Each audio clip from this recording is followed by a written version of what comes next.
people get involved in your campaign. They say, you know what, I love this woman, I love what she's doing, she's fighting for us. This is John Villarreal reporting for Conservative New Media. Conservative New Media peeps, what's up? It's me, John D. Villarreal, Paul Villar right there. We just saw this Dos Santos versus Roy Nelson fight, and Junior Dos Santos from Brazil gets the W. He won all 3 rounds against Roy Big Country Nelson. There's a lot that happened in this fight that I think surprised some people. First of all, Dos Santos had Big Country hurt early. He had those fast hands. We saw it. We brought it to you in the open workouts. You can check those fights over here, or we'll put a link in here in the annotation, so check that out as well.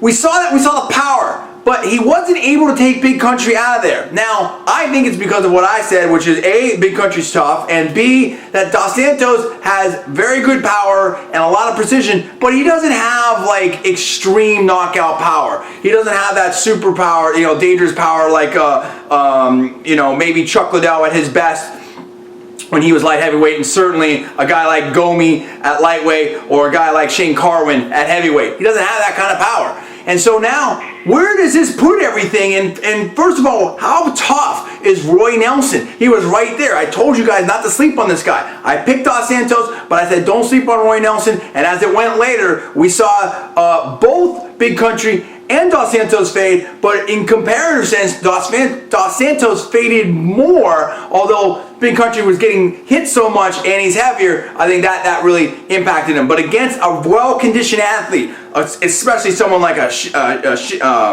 Cain Velasquez or Brock Lesnar or someone like that, he's going to have big trouble, I believe. Paul, what were your impressions of the fight? Then let's flip it forward and see who we might think how he would do against other people that he might face in the heavyweight champion division.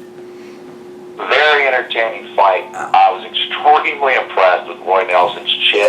And I have to say, I was impressed with Junior Dos Santos' chin. That's true. Roy Nelson, you know, he loaded up and he waited.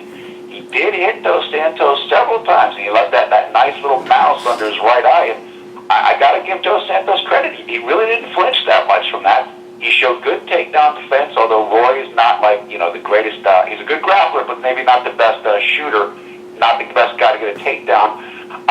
You know, I saw what you saw as well, which is Dos Santos did gas, didn't show tons of versatility, although he did get in a kick and a couple of knees. But that could be an issue when he comes against a Brock or somebody that's got more of a gas can. But it was a fun, entertaining fight. Fans liked it. It was a good watch. It's definitely a good watch. It was a fun and entertaining fight. And I noticed Joe Rogan was picking up on some of my point, which is, hey, the guy's pretty much all offense and he's fairly one-dimensional. He needs other aspects of the game or he's going to get, you know, beat handily as he steps up to the next level. Now, I think that the guy has great hands, good kicks. He's a traditional kickboxer. That's really what he is. And he's learning the jiu-jitsu game and some other stuff like that. And he has great kickboxing skills. He brought him in there. He's got good work rate, great hands, great accuracy, very good power. But he's not going to blow up other people that are, you know, I mean, the point is it's like Chuck Liddell, particularly as Liddell got older. What happens when you can't knock someone out? And you're Junior Dos Santos? That's going to be a big problem, particularly against a Carwin, a Brock Lesnar, and a Cain Velasquez. Let alone like if we talk about if there's somehow he meets someone like an Overeem or Fedor or even a Verdun or someone like that. Again, now I know he knocked out Verdun before, but if he couldn't knock out Verdun or if he doesn't get that knockout, then what happens? I think that opens up a different possibility. And I don't know if that put Verdun at that level, but you guys know what I'm talking about. There's some other challenges, some other people out there that are going to make it a little bit more difficult for him. Now that being said, very athletic kid, you know, I think that he is willing to learn and stuff like that, but I think that, you know, now we'll see. And I've always said it and I'll say it again, the number one thing you have to have besides, you know, physical ability, number one, number two is wrestling. And so I think that has been exposed as his weak spot. We haven't really seen him press as much, but again, remember, nobody has a faster shot in MMA than Brock. And Brock is one of the biggest, if not the biggest, and strongest, at least in the, you know, limited heavyweight classes and stuff like that. And, you know, Brock has tremendous ground and pound. I mean, brutal, crippling ground and pound. So that is, I think, a problem. And again, you know, when we talk power for power, dude, I mean, if Junior Dos Santos didn't show the best defense either, he sits there and exchanges with a guy with equally, frankly, heavier hands than him, like a Shane Carwin.